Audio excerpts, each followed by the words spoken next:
안녕하세요. 좋은 아침입니다. 오늘은 사사기 9장에서 10장까지를 한번 볼게요.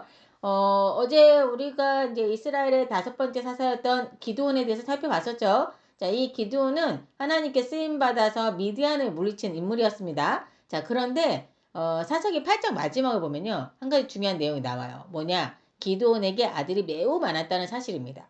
성경에는 기드온에게서 태어난 아들이 무려 70명, 70명이었다고 기록되어 있어요. 그러니까 아내들이 많았던 거죠. 한마디로. 그렇죠? 자, 그리고 세겜에 있는 그의 처백에서 태어난 아들이 한 명 있었는데 그의 이름이 바로 아비멜렉입니다. 자, 오늘 우리가 보게 될 이야기의 주인공은 바로 그 첩의 아들 아비멜렉이 되겠습니다. 자, 아비멜렉은 세겜으로 갑니다. 세겜. 자, 세겜은 여러분 많이 들어보셨죠? 이스라엘 역사에서 매우 중요한 장소라고 말씀을 드렸었어요. 아브라함이 처음에 이제 가나안에 처음 도착했을 때 이 세겜에서 하나님께 제사를 드렸었던 곳이 바로 이 세겜이고, 이스라엘 백성이 가나안 땅에 들어온 후 하나님의 명령에 따라 그리심산과 에발산 아시죠? 그리심산과 에발산에서 축복과 저주를 선언했던 장소, 그게 바로 세겜입니다. 그곳이. 또한 세겜에는 여호수아가 세운 언약의 돌이 있었고 요셉의 뼈가 묻힌 곳이기도 합니다. 굉장히 중요한 곳이죠. 자, 즉 이곳은 하나님의 언약을 기억하고 하나님 앞에서 결단했던 그런 장소였던 거예요. 그런데 바로 그 장소에서 아비멜렉은 왕이 되려는 계획을 세웁니다. 자, 아비멜렉은 세겜 사람들에게 이렇게 질문을 하는 거예요. 기드온의 아들 70명이 너희를 다스리는 것이 좋겠느냐? 아니면 한 사람이 다스리는 것이 좋겠느냐? 이렇게 얘기를 한 거죠. 자, 그리고는 자신이 그 한 사람이 되어야 한다고 주장을 합니다. 자, 세겜 사람들은 아비멜렉의 말을 좋게 들은 거예요. 뭐 70명이 다스리는 것보다 한 명이 다스리는 게 낫잖아요. 그러니까 그걸 좋게 여기고 이제 아비멜렉 편에 서서 그를 돕기 시작한 거죠. 심지어 그들이 어떻게 돕냐? 그들이 바알 신전에 있는 자기가 우상을 숭배하는 그 신전에 있는 은을 꺼내서 아비멜렉에게 주었고, 또 아비멜렉은 그 돈으로 방탕한 사람들을 고용했다라고 써 있어요. 예? 자, 여기서 중요한 사실 하나. 아비멜렉은 하나님께 묻지 않습니다. 예. 자, 이스라엘의 자손들이잖아요. 네, 이들은 지금 하나님께 묻지 않아요. 하나님의 부르심도 없었어요. 왕이 되는 건데 자기가 왕이 되려고 계획을 하고 있는데 그럼 하나님께 부르심을 받았냐? 그런 것도 아니라는 거예요. 오히려 그는 지금 바알 신전, 우상인 바알 신전의 돈을 사용해서 자신의 권력을 세우려고 하고 있는 거죠. 자, 그리고 아비멜렉은 더 끔찍한 일을 저지릅니다. 자신의 권력을 위해 그 기드온의 아들들, 그 자기 아버지 아들들이지, 정실 부인에게서 난 아들들, 즉 자신의 형제, 70명을 한 바위 위에서 다 쳐 죽입니다. 예? 권력을 얻기 위해 가족까지 제거한 거죠. 예? 다만 한 사람만 살아남습니다. 이때 그 사람이 누구냐? 바로 기드온의 막내 아들 요담입니다. 요담. 자, 요담은 숨어 있다가 살아남았던 거예요. 자, 이 요담이 그리심산 꼭대기에 올라가서 세겜 사람들에게 하나의 이야기를 들려주는 거예요. 예화를 들어주는 거죠. 뭐라고 얘기하냐? 나무들이 왕을 세우려고 하는 이야기인 거예요. 나무들이 왕을 세우려고 하는 거예요. 자, 먼저 감람나무에게 왕이 되어달라고 나무들이 얘기를 해요. 근데 이 감람나무가 거절을 합니다. 자, 무화과나무한테도 그럼 네가 왕이 되어달라 그랬더니 무화과나무도 거절을 해요. 포도나무도 거절합니다. 결국 나무들은 가시나무에게 왕이 되어달라고 해요. 자, 그러자 가시나무가 왕이 됩니다.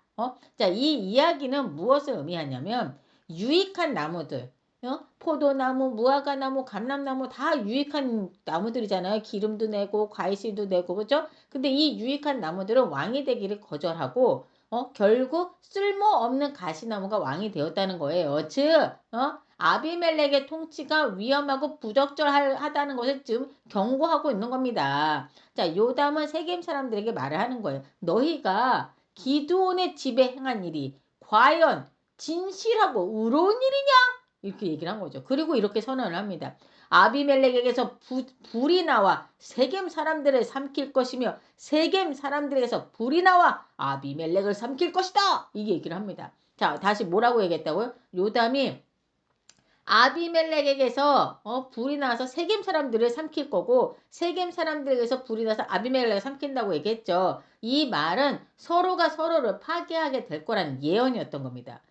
그리고 세월은 흘러갑니다. 여러분, 세월이 흘렀어요. 아비멜렉이 3년 동안 이스라엘을 다스렸습니다. 자, 그런데 말입니다. 23절을 보시면 하나님이 아비멜렉과 세겜 사람들 사이에 악한 영을 보내심에 세겜 사람들이 아비멜렉을 배반하였으니 라고 적혀 있어요. 자, 왜 그런가 볼까요? 성경은 정확하게 말하고 있더라고. 24절의 내용을 보면 기드온의 아들 70명을 죽인 죄와 그 일을 도와준 세겜 사람들의 죄 때문이라고 분명하게 말하고 있습니다. 결국 그들 사이에 갈등이 생기기 시작합니다. 자, 세겜에서는 그 가알이라는 사람이 등장을 해요. 자, 그는 사람들과 술을 마시며 아비멜렉을 비웃습니다. 막 술을 한 잔 마시. 아비멜렉이 누구길래 우리가 그를 섬긴단 말이냐? 라고 얘기를 하는 거예요. 그러니까 굉장히 막 도발적인 말들을 막 하는 거예요. 그러자 이에 아비멜렉이 군대를 이끌고 와서 이런 얘기들을 계속 세겜 사람들한테 얘기를 한 거죠. 그래서 우리가 무슨 아비멜렉에 우리 그가 뭐 누군데 막 이러면서 막 아비멜렉을 조롱하고 비웃고 막 그랬던 거죠. 자, 이 얘기가 아비멜렉에 들어갑니다. 들어가고 이에 아비멜렉이 군대를 이끌고 와서 가알과 그의 추종자들을 물리친 거예요. 근데 여기서 끝이 아니야. 여기서 끝이 아니고 이 아비멜렉이 또 어디를 공격하냐? 세겜을 공격합니다. 여러분. 예? 왜? 세겜에서 이 일이 일어났잖아요. 세겜에서 이 가알이라는 사람의 추종자들이 있었고 세겜 사람들도 막 그렇게 했거든요. 그러니까 세겜을 공격한 거예요. 그 내용이 49절까지가 쭉 나와요. 예? 여러분들이 이제 쫙 읽어보시면 아시겠지만 진짜 초토화시켜버립니다. 완전히. 도망가 숨은 사람들까지도 살려두지 않고 완전히 끝까지 쫓아가서 찾아서 죽이는 모습이 나오는 거예요. 그러니까 세겜 도시가 완전히 무너진 겁니다. 예? 이 얘기 너무, 그러니까 여러분 다 꼭 읽어보세요. 자, 어떻게, 어떤 과정으로 이런 일이 일어나는지 아주 무슨 소설 저리 가라 아주 그냥 상세하게 나와 있거든요. 자, 아비멜렉은 이후 데베스 성을 공격합니다. 자, 그런데 성 위에 있던 한 여인이 맷돌 윗짝을 던진 거예요. 그러니까 이 세겜 사람들이 이제 이쪽으로도 도망도 갔고 또 이 데베스 성에도 이제 누가 있었나 보죠. 그러니까 여기도 멸망시켜야 됐나 보죠. 그래서 거기 공격하는데 근데 그 성 위에 있는 한 여인이 맷돌이 두 개의 돌로 되어 있잖아요. 윗짝돌, 아래짝돌 이렇게 이거를 두 개로 돌리잖아요. 이 맷돌 윗짝을 던진 거야. 근데 그 돌이 아비멜렉의 머리를 맞힌 거죠. 자, 그러니까 치명상을 입은 아비멜렉은 여자가 던진 돌에 맞아 죽었잖아요. 그러니까 자신의 부하에게 말하는 거야. 여자가 나를 죽였다고 하지 못하게 하라. 차라리 나를 찔러 죽여라. 이렇게 얘기한 거죠. 그리고 그렇게 아비멜렉의 삶은 끝이 납니다. 자, 성경은 마지막에 이렇게 얘기를 하는 거예요. 하나님이 아비멜렉의 악을 갚으셨고 세겜 사람들의 악도 갚으셨다라고 말하고 있습니다. 자, 사사기 9장은 우리에게 한 가지 중요한 사실을 보여주고 있어요. 뭐냐? 하나님 없이 세운 권력, 그쵸? 아비멜렉. 하나님이 부르신 것도 아니죠? 하나님께 물은 것도 아니에요, 아비멜렉이. 하나님 없이 세운 권력은 결국 무너진다는 겁니다. 아비멜렉은 폭력으로 왕이 되었고 결국 폭력으로 끝났어요. 그쵸? 또한 이 장에서는 우리에게 죄는 결국 서로를 파괴하게 만든다는 사실도 보여주고 있더라고요. 자, 형제를 죽인 아비멜렉, 그런 그를 왕으로 세운 세겜 사람들, 결국 그들은 서로를 파괴하게 된 거죠. 자, 여러분 결론은 뭡니까? 하나님의 정의는 결국 이루어진다는 겁니다. 오늘 우리가 사사기 9장을 통해서 하나님 없이 세워진 권력, 이게 어떤 결과를 가져오는지를 봤는데요. 그리고 악은 결국 그 대가를 치르게 된다는 사실도 봤습니다. 그래서 우리는 이 말씀을 통해 다시 한번 기억해야 할 것이 있어요. 뭐냐? 우리의 삶의 중심에 하나님이 계신가 하는 거예요. 사람의 힘으로 세운 것들은 어떻게 되죠? 사람의 힘으로 세운 것들은 언젠가 무너질 수 있어요. 그렇죠? 하지만 하나님 위에 세워진 삶은 무너지지 않는다라는 겁니다.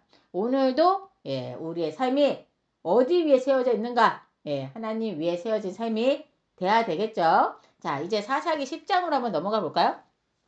그 10장에서는 두 명의 사사가 짧게 등장합니다. 바로 돌라와 야일인데요. 돌라는 23년 동안, 야일은 22년 동안 이스라엘을 다스렸다라고 기록되어 있어요. 근데 하지만 이 두 사람의 이야기를 짧게 기록되어 있잖아요. 되게 짧아요. 왜냐하면 성경이 여기서 말하라는 핵심은 사사 개인의 업적이 아니라 이스라엘의 그 영적 상태이기 때문인 겁니다. 자, 그리고 6절에 보면 사사기에 계속 반복되는 그 패턴, 그게 다시 등장합니다. 자, 이스라엘 자손이 다시 여호와의 목전에 악을 행하여, 예, 나왔죠? 예, 바알들과 아스다롯과 아람의 신들과 시돈의 신들과 모압의 신들, 완전 난리 났어요. 모압의 신들과 암몬의 신들과 블레셋의 신들을 섬기고, 아니 뭐 하는 거야? 저 모든 우상을 다 섬기는 거야 지금 완전. 예? 그리고 여호와를 버리고 그를 섬기지 아니하였다라고 써 있습니다. 예, 여러분 보이시죠? 이제는 단순히 한두 우상이 아니야. 모든 이방신들을 다 섬기고 있어. 도대체 왜 이렇게 된 거야? 에? 이스라엘은 하나님을 섬기는 백성이 아니라 주변 나라들의 신들을 모조리 받아들이는 상태가 되어버린 겁니다. 진짜 이건 해도 너무한 것 같다라는 생각이 드네요. 우리 하나님 지금 어떻게 써요, 여러분? 예상 가시죠? 결국 진노하십니다. 그쵸? 7절에 보시면 하나님께서 이스라엘을 블레셋 사람들과 암몬 자손의 손에 파셨다라고 말하고 있어요. 그리고 이스라엘은 18년 동안 압제를 받게 됩니다. 자, 9절에 보시면 이스라엘의 공고가 심하였더라 적혀 있어요. 자, 이들이 얼마나 경제적으로나 육체적으로 고통스러웠을지 짐작이 가는 것 같더라고요. 이 고통 속에서 이스라엘 백성은 하나님께 부르짖을 수밖에 없었겠죠. 자, 그런데요. 이번에는 하나님께서 바로 구원하지 않으십니다. 예? 자, 이들이 자신들이 하나님을 버리고 바알들을 섬김으로 죽게 범죄하였나이다 라고 회개하며 부르짖지만, 예? 짓지만 오히려 하나님께서는 뭐라고 말씀하시는지 아십니까? 예? 잘 들어보세요. 너희가 나를 버리고 다른 신들을 섬겼으니 이제 그 신들에게 가서 도움을 구해라 라고 말씀하시는 거예요. 예? 진짜 근데 이들의 행태가 심각하긴 했어요. 진짜 지금 제가 아까 읽어드렸잖아요. 모든 나라들의 신들을 다 섬겼잖아요. 그런데 왜 정작 진짜인 여호와를 버리고 그 가짜인 우상들을 섬기냐고요. 아무리 봐도 이해가 안 가요. 예? 하나님께서 이렇게 너희가 나를 버리고 다른 신들을 섬겼으니 이제 그 신들 그래 가서 그 신들에게 도움을 구해야지 왜 하나님한테 부르짖고 난리야 아유 이렇게 흥분하면 안 되지 또 흥분하면 네, 흥분하지 않고 자 이렇게 얘기를 하신 거예요. 다른 데 가서 구해라 그 신들에 가서 도움을 구해라 라고 말씀하신 거예요. 자 이 말은 하나님이 냉정해서 하신 말씀이 아닙니다. 이스라엘이 얼마나 하나님을 가볍게 여겼는지를 보여주는 장면인 거예요. 진짜 그랬잖아요. 예? 11절 이하를 보시면 하나님은 그들에게 과거를 상기시켜 주십니다. 내가 애굽에서 너희를 구원하지 않았느냐? 아모리와 암몬과 블레셋에게도 너희를 구원하지 않았느냐? 이 얘기를 하시는 거예요. 여러분 하나님은 계속해서 이스라엘을 구원하셨어요. 그쵸? 근데 이스라엘은 어땠죠? 하나님이 구원해 주시면 잠시 하나님을 찾다가 다시 어디로? 우상으로. 응? 우상 숭배하는 삶으로 돌아가는 삶. 그런 삶의 반복이었잖아요. 자, 이 말을 들은 이스라엘은 다시 하나님께 말합니다.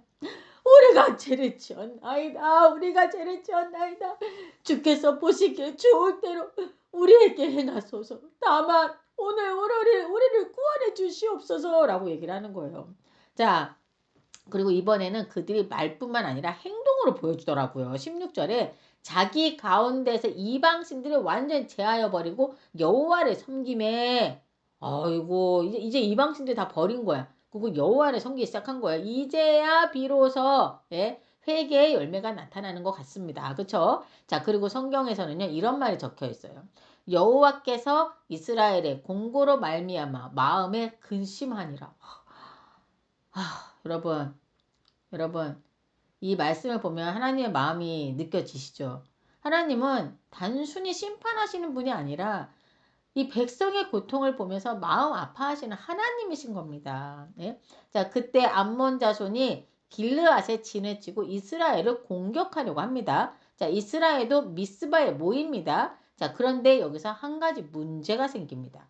이스라엘에는 지도자가 없어요, 지금. 그쵸? 18절을 보면 사람들은 서로 말아요. 뭐라고 말하냐면, 누가 먼저 가서 암몬 자손과 싸울 것인가? 라고 얘기를 하는 거예요. 지금 이스라엘은 적 앞에 서 있지만 앞장서서 싸울 지도자가 없는 상태인 거죠. 그래서 지금 누가 먼저 나가서 싸움을 시작할 거냐라고 서로 눈치만 보고 있는 상황인 겁니다. 그리고 바로 이때 마지막 절에서 그가 길르앗 모든 주민의 머리가 되리라 하니라 라는 말로 끝이 나고 있거든요. 그가 라고 했어요. 그가 길르앗 모든 주민의 머리가 되리라 라는 말로 끝이 나고 있는데 그 인물이 바로 누구냐? 바로 입다라는 사람입니다. 이 입다의 이야기가 바로 11장에서 이제 본격적으로 시작이 되거든요. 자, 오늘 우리는 두 가지 모습을 봅니다. 이제 그 입다의 얘기를 내일 한번 보시면 좋을 것 같고, 오늘 우리가 본 거는 두 가지 모습을 봤는데, 첫 번째는 9장에서 아비멜렉의 모습을 봤죠? 예, 권력을 얻기 위해 형제들을 몰살시켜버리고 우상을 이용해 왕이 되려 했던 인물. 예? 그리고 두 번째는 다시 우상을 섬기며 하나님을 떠난 이스라엘의 모습입니다. 이스라엘은 하나님을 버리고 세상의 신들을 붙잡았어요. 그리고 결국 고통 속에서 다시 하나님을 찾았죠. 사사기를 읽다 보면 하나님이 우리에게 질문하시는 것 같더라고요. 뭐라고 질문하시는 것 같냐. 너는 지금 무엇을 의지하며 살고 있느냐. 아비멜렉은 사람들의 인정과 권력을 붙잡았습니다. 예? 그리고 이스라엘은 누굴 붙잡았죠? 이스라엘은 이방신들, 예? 이방신들이 우상을 붙잡았지 않습니까? 그렇다면 우리는 어떨까요? 우리는 하나님을 믿는다고 말하지만 혹시 세상의 안정과 성공을 더 붙잡고 살고 있지는 않을까요? 세상과 타협하며 편안하게 살아가려는 모습은 없는지 우리 자신을 좀 돌아봐야 되지 않을까. 저 역시 이 말씀을 보면서 다시 한번 제 삶을 돌아보게 됐어요. 사사기 10장은 이렇게 끝납니다. 이스라엘은 고통 속에서 하나님께 돌아왔고 하나님은 그들의 고통을 보며 마음 아파하십니다. 그렇죠? 그리고 이제 하나님은 그들을 구원할 새로운 사사를 준비하고 계시죠. 그가 누구라고요? 입다라고요. 예, 내일 우리가 만나게 될 인물 입다입니다. 자, 내일 말씀에서 하나님이 어떤 사람을 사용하시는지 함께 보시면 좋을 것 같아요. 그래서 이 시간 우리가 함께 또 기도하고 마무리하도록 하겠습니다. 하나님 아버지 사사기의 말씀을 통해 우리의 모습을 다시 보게 하시니 감사합니다. 이스라엘이 하나님을 떠나 우상을 섬기다가 고통 속에서 다시 하나님께 돌아왔던 것처럼 우리도 때때로 하나님보다 다른 것들을 의지하며 살아왔음을 고백합니다. 주님, 우리의 마음을 살펴주시고 우리 안에 하나님보다 더 붙잡고 있는 것들이 있다면 내려놓게 하여 주옵소서. 고통 속에서도 다시 하나님께 부르짖었던 이스라엘처럼 우리도 언제나 하나님께 돌아오는 믿음을 갖게 하여 주시고 우리의 삶이 하나님을 향한 삶이 되게 하여 주옵소서. 오늘도 우리의 삶을 붙드시고 주님만을 의지하며 살아가길 원하며 이 모든 말씀 우리 주 예수 그리스도 이름으로 기도드립니다. 아멘.